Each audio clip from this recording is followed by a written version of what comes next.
नमस्कार, आप देख रहे हैं बंसल न्यूज। मैं हूं आपके साथ शुभांगी सिंह मिश्रा। 23 की तकरार, किसकी सरकार? जी हां, हम बात कर रहे हैं विधानसभा चुनाव 2023 की। इस बेहद खास चुनावी कार्यक्रम में आपको सियासत का हर वो पहलू नजर आएगा जो आपको जानना बेहद जरूरी है, क्योंकि आप ही तो कहते हैं चुनाव का मतलब बंसल न्यूज। आइए शुरू करते हैं। 23 की तकरार, किसकी सरकार?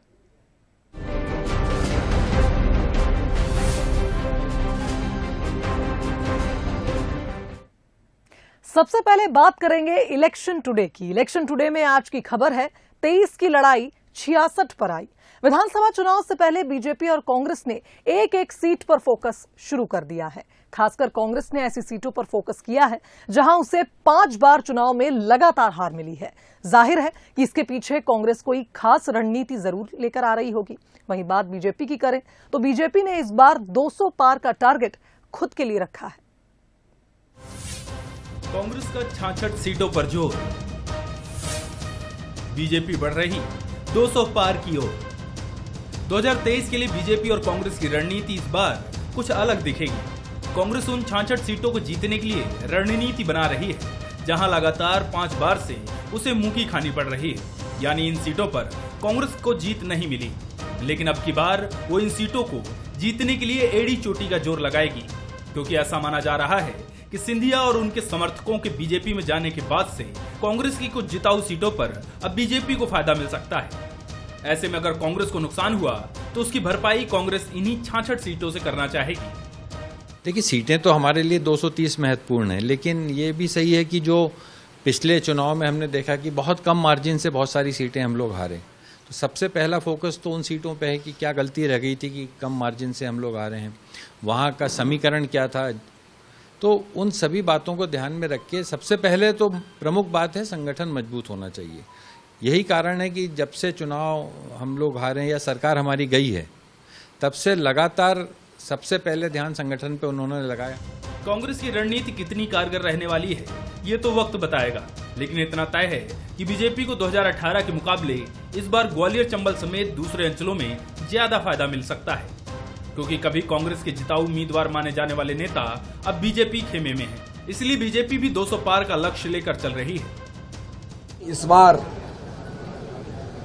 जो 200 पार का नारा है और 51% वोट शेयर का हमारा संकल्प, इसे सभी भारतीय जनता पार्टी मध्य प्रदेश के कार्यकर्ता पूरा करेंगे। जो व्यापक तौर पर आपने देखा ही है कि चाहे आकांक्षी विधानसभा होगी। कुल मिलाकर कांग्रेस 66 अभेद्य सीटों का समीकरण बैठाने में जुटी है। बताया जाता है कि कांग्रेस इन सीटों पर सक्रिय और लोकप्रिय चेहरों का चुनाव पहले ही कर लेगी। वहीं इन सीटों पर बाहरी उम्मीदवारों को टिकट देने के साथ ही जातीय और स्थानीय जैसे तमाम मुद्दों को भी टटोला जा रहा है। तो वहीं बीजेपी 200 पार का टारगेट ले आगे बढ़ रही है और बीजेपी सिंधिया फैक्टर को भी भुनाएगी। यानी बीजेपी और कांग्रेस दोनों ही पार्टियां चुनावी विवाद पर मोहरों की चाल तय करने में जुट गई हैं। जिसकी रणनीति ज्यादा असरदार होगी, बाजी उसी की होगी। Bureau report, Bansal news. तो चलिए आगे बढ़ते हैं। इलेक्शन टुडे में आज की दूसरी खबर है कथा पर सियासी महाभारत। जी हां, इन दिनों दोनों ही पार्टियों के राजनेता अपनी राजनीति चमकाने के लिए कथा और कथावाचकों का सहारा ले रहे हैं। मध्य प्रदेश में आए दिन कोई ना कोई नेता कथा का आयोजन करा रहा है, लेकिन कथावाचकों पर कांग्रेस नेता के दिए बयान ने सियासी हलचल बढ़ा दी है। कथा करने वालों पर उठे सवाल, कांग्रेस नेता के बयान से मचा बवाल। बीजेपी बोली, जवाब दे नाथ। प्रदेश के कई शहरों में इन दिनों शिव पुराण, भागवत कथा या अन्य धार्मिक आयोजन की धूम है और इन्हें कराने वाले भी अधिकांश राजनेता हैं। मुख्य रूप से पंडित धीरेन्द्र शास्त्री, पंडित प्रदीप मिश्रा, जया किशोरी और देवकी नंदन ठाकुर की खूब चर्चा है। कथा कांग्रेस बीजेपी दोनों के नेता करा रहे हैं, लेकिन प्रदेश किसान कांग्रेस के अध्यक्ष को ये सभी बाबा बीजेपी और संघ के एजेंट बनकर लूटने में लगे हैं। पूरे मध्य प्रदेश के अंदर, पूरे देश के अंदर भागवत कथाएं होती हैं, हम लोग भी कराते हैं, हमने भी कराई हैं, तो कभी हम उसका प्रचार प्रसार नहीं करते। और ये कोई बाबा मावा नहीं है, ये आरएसएस के चेले हैं और आरएसएस के षड्यंत्र के पूरे प्रदेश को लूटने ठगने के लिए निकले हुए हैं। बीजेपी पर हिंदुत्व के नाम पर सियासत करने के आरोप लगते रहे हैं, लेकिन अब कांग्रेस ने कथावाचकों पर सवाल उठाए तो बीजेपी कमलनाथ से जवाब मांग रही है। देखिए, निश्चित रूप से इस तरह की भाषा कांग्रेस के नेताओं से अपेक्षा कर सकते हैं, क्योंकि कांग्रेस पार्टी जिस तरह से नकली हिंदुत्व का चोला पहनकर जीती है, रहती है, तो मुझे लगता है कि कांग्रेस के, क्योंकि किसान मोर्चे के ये अध्यक्ष हैं, इनको ये प्रश्न कमलनाथ जी से भी खड़ा करना चाहिए, इनको संजय शुक्ला और बाकी नेताओं से भी खड़ा करना चाहिए जो ऐसे लोगों की कथाएं कराते हैं, कार्यक्रम कराते हैं। निश्चित रूप से कांग्रेस के दिल में जो बात है वो अपने आप में मुंह पर आती है। ये कथाएं कराकर, हिंदुत्व का चोला पहनकर, हनुमान जी की मूर्ति पे अपने आप में आराधना करके जो नकली हिंदुत्व ओढ़ते हैं, तो इसमें कहीं ना कहीं ये बात साबित हो जाती है कि कांग्रेस के दिल में क्या बसा है। कमलनाथ जी को ऐसे व्यक्ति पर तत्काल कार्यवाही करना चाहिए। यदि वो नहीं करते हैं तो इससे साबित हो जाएगा कि कमलनाथ जी और दिग्विजय सिंह भी ऐसे बयानों के समर्थक हैं। कथा सुनने और कराने में किसी को हर्ज नहीं है, लेकिन बड़ा सवाल यही है कि फिर कांग्रेस कथावाचकों को संघ और बीजेपी का बताकर क्या मैसेज देना चाहती है। हालांकि दोनों ही दल भगवान से अपने आप को दूर कर भी कैसे सकते हैं। मनोज सैनी, बंसल न्यूज, भोपाल। तो मध्य प्रदेश विधानसभा चुनाव में अब कुछ ही महीनों का वक्त बचा है। पार्टियां तैयारी में जुटी हैं, तो वहीं जबलपुर में इस बार जमकर सियासी उठापटक भी देखने को मिल सकती है। चुनावी रणनीति के साथ पार्टियां कार्यकर्ताओं की नाराजगी को लेकर भी चिंतित हैं, क्योंकि एक सीट पर 10-10 दावेदार हैं और जाहिर है कि टिकट किसी एक को मिलेगा। ऐसे में बाकी को साधना पार्टियों के लिए चुनौती से कम नहीं है।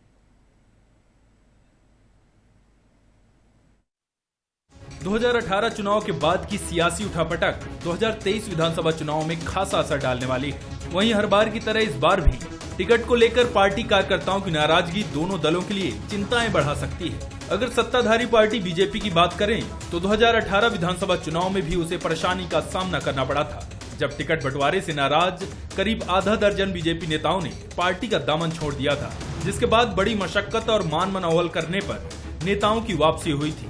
लेकिन इस बार बीजेपी का दावा है कि वो हर चुनौती को पार कर सत्ता में वापसी करेगी।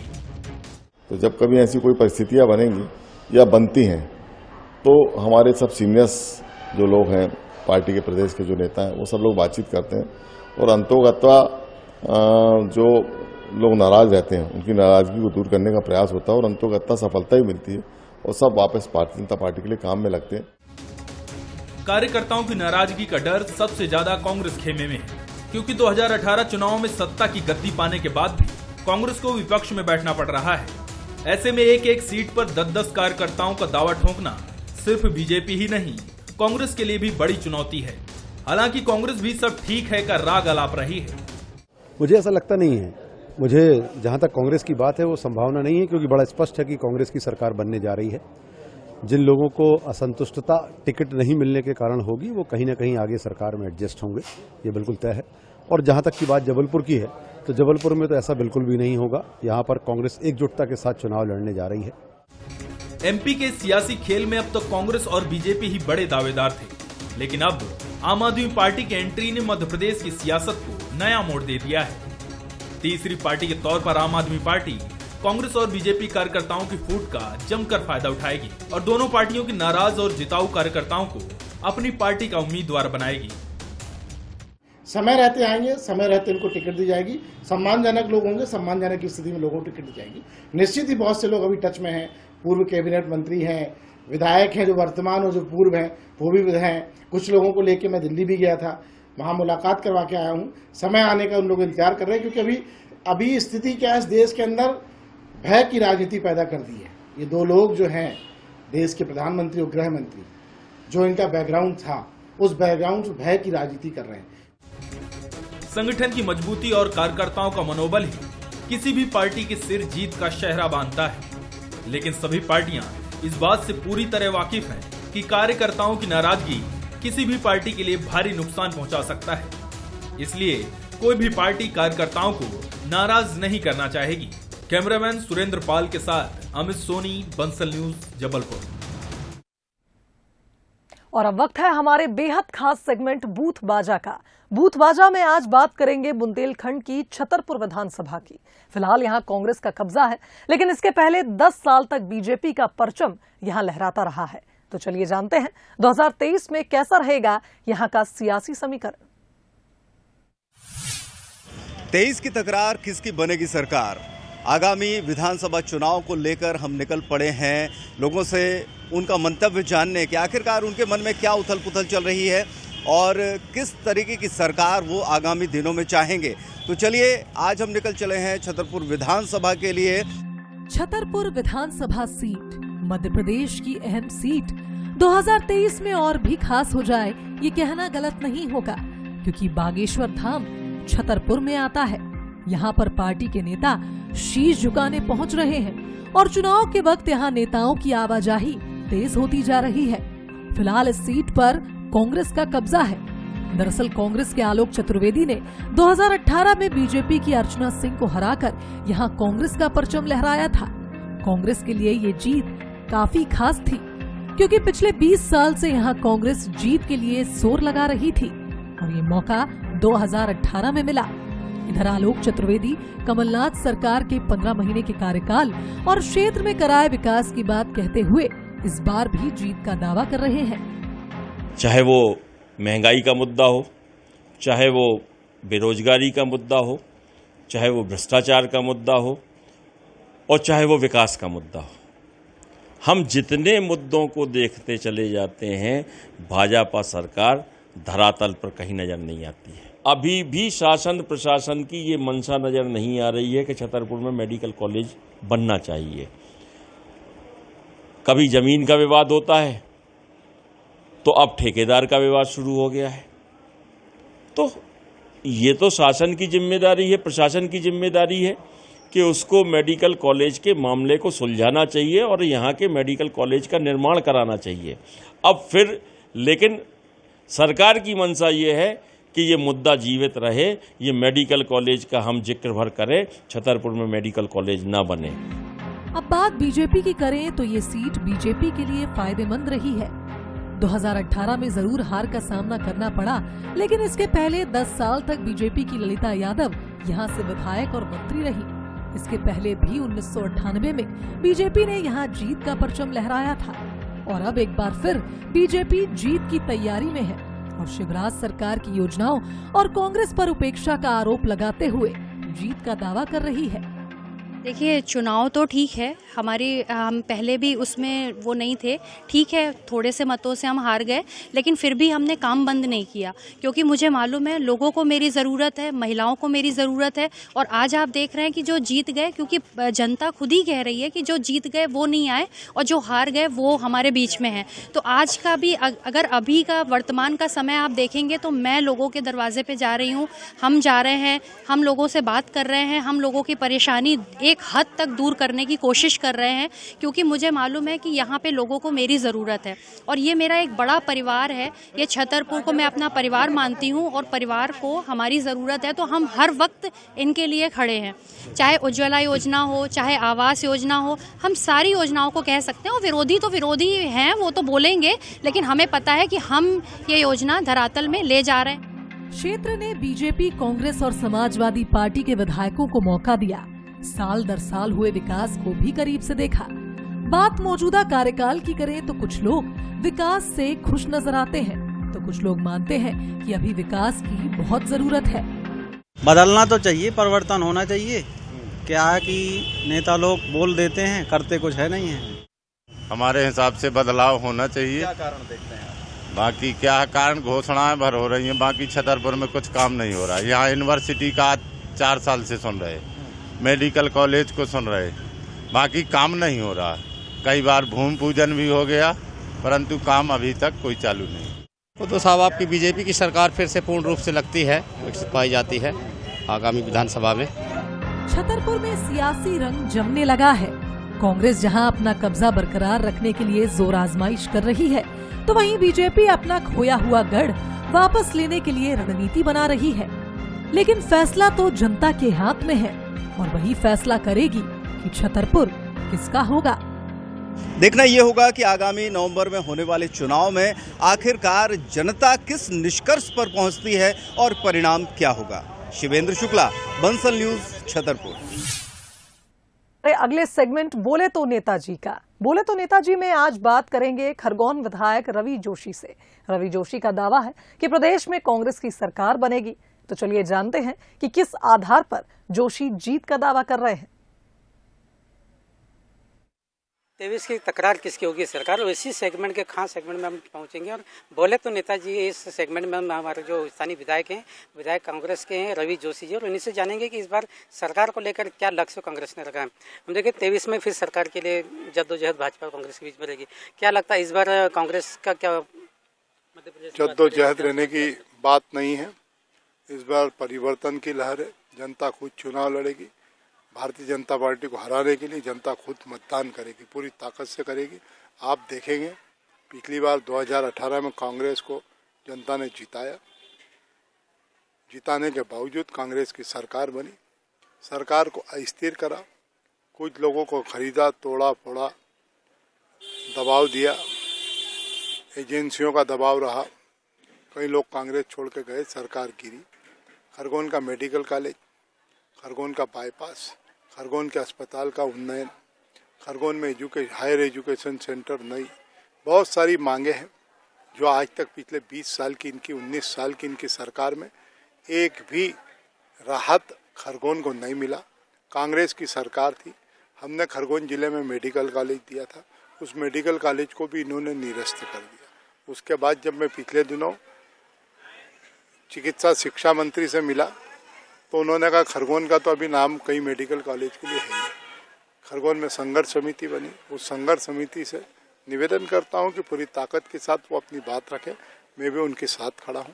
अगर ज़रूरत पड़ी तो हम सड़क से लेकर सदन तक खरगोन के विकास के लिए लड़ेंगे। किसान दुखी, गरीब दुखी, जरूरतमंद दुखी, दलित दुखी, आदिवासी दुखी, अल्पसंख्यक दुखी, पिछड़ा दुखी, इस सरकार में मध्य प्रदेश की 7.5 करोड़ जनता दुखी है क्योंकि सबको धोखा मिल रहा है। फरीद शेख, बंसल न्यूज़, खरगोन।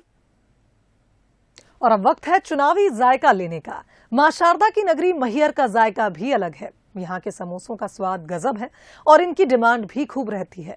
तो चलिए समोसे के साथ चुनावी जायका लेते हैं।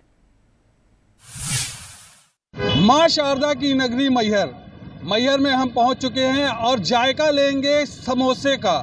मैहर का ये समोसा बहुत ही फेमस है और समोसे के साथ में देखिए कैसे निकाल रहे हैं।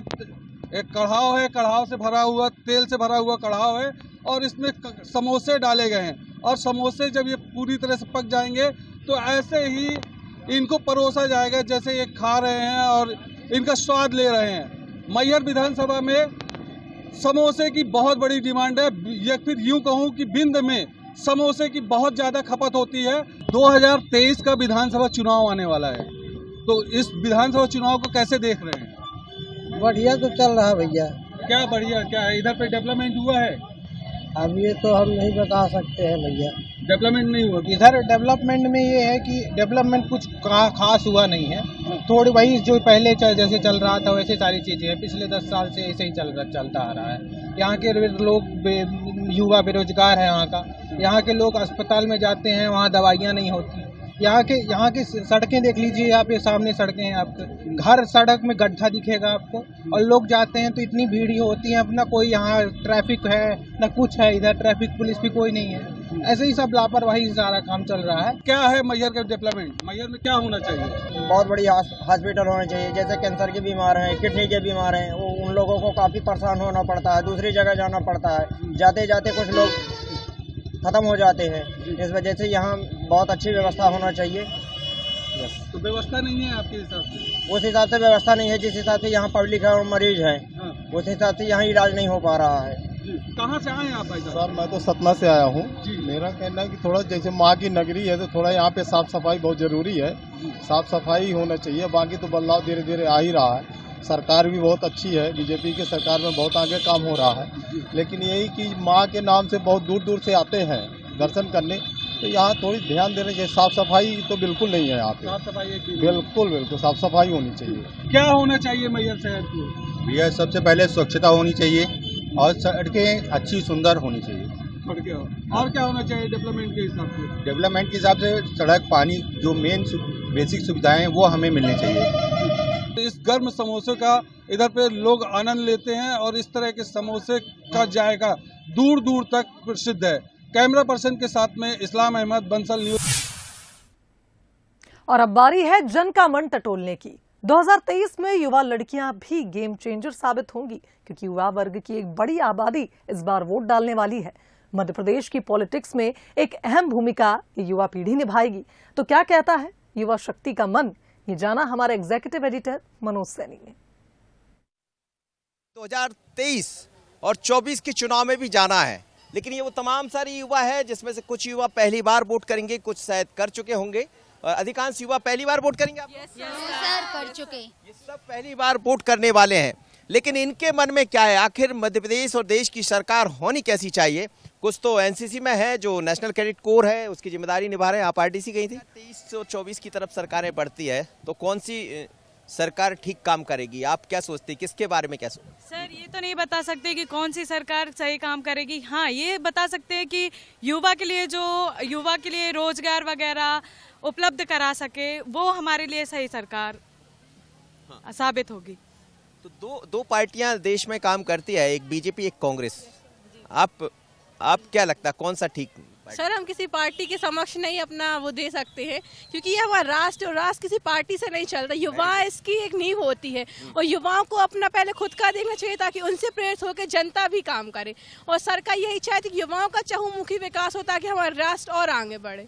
तो ये कि युवा अपना 100% दे राष्ट्र के लिए। जो सरकार जितना अच्छे से कार्य करेगी हमारी शिक्षा नीति के ऊपर, ये ध्यान देने की अच्छी बात है कि वो शिक्षा के ऊपर ध्यान दे रही है, क्योंकि पिछले टाइम ऐसे नहीं दिया गया जितने टाइम अभी दिया जा रहा है। अगर जितना ध्यान अगर शिक्षा की ओर होगा, तो जितने ही वो नव युवकों के इंटैक्ट में आएंगे और उतने उनको वोट्स वगैरह मिलेंगे। इसी चक्कर से बस ये सब चीजें। तो 2023 और 24 की जब सरकार बन रही होगी, तो कैसी सरकार आप लोग देखना चाहेंगे? तो जो रोजगार प्रदान करे और आर्थिक रूप से, सामाजिक रूप से सभी की मदद करे, ऐसी के लिए और राज्य के लिए अच्छा काम करे, वैसी सरकार चाहते हैं। चलिए, बहुत युवा हैं और आप देखिए युवाओं के मन में क्या चल रहा है, क्या देख रहे हैं आप, अगली सरकार कैसी होना चाहिए? मेरे हिसाब से जो उन्होंने कानून बनाए हैं, मतलब जो स्कीम्स लॉन्च की हैं, वो पूरी करें, जो नियम निभाएं, वो वैसी सरकार आनी चाहिए। गेम्स में भी जब वो कोई नीति लागू करते हैं, तो उसमें एज ग्रुप ऐसा रख देते हैं कि हम लोग अगर बहुत सालों से प्रैक्टिस कर रहे हैं तो हम लोग को कोई फायदा ही नहीं मिलता। तो फायदे मिलें तो हम लोग उस तरीके की सरकार हम तो पहली बार वोट देने जाएंगे और पहली बार ही ये सोच के ही जाएंगे हम, ऐसी सरकार आए जो हम लोग युवा पीढ़ी है उसको आगे बढ़ाए। क्योंकि उनने तो बोल दिया है, माननीय जो मुख्यमंत्री जी है, मामा जी है, हम तो मामा जी बोलते हैं, उनने बोल दिया है इतनी सारी स्कीम अपने ऊपर भी तो डिपेंड करता है कुछ, उनके बोलने से सब कुछ है। उनने बोल दिया, अपन के माइंड में भी तो आनी चाहिए वो बात, अपन को भी तो आगे बढ़ना चाहिए, युवा पीढ़ी को भी तो आगे आना चाहिए ना। हम तो यही बोलेंगे वही सरकार आए जो युवा को सपोर्ट करे, हर चीज में रोजगार दे, वही आना चाहिए। वर्तमान की जो सरकारें हैं उनको लेकर भी बात करते हैं, लेकिन जब ये पूछते हैं कि देश के लिए कौन सी सरकार, प्रदेश के लिए कौन सी सरकार, तो यही एक मतदाता, यही एक युवा वोटर्स है जो अपने मन में बात रखकर आगे बढ़ता है। और ये युवाओं से जब बात होती तो समझ आता है कि आज का युवा बहुत जागरूक है। आशीष खरे के साथ मनोज सैनी, बंसली, भोपाल। तो इसी के साथ हमारी खास पेशकश में फिलहाल इतना ही। दीजिए इजाजत, नमस्कार।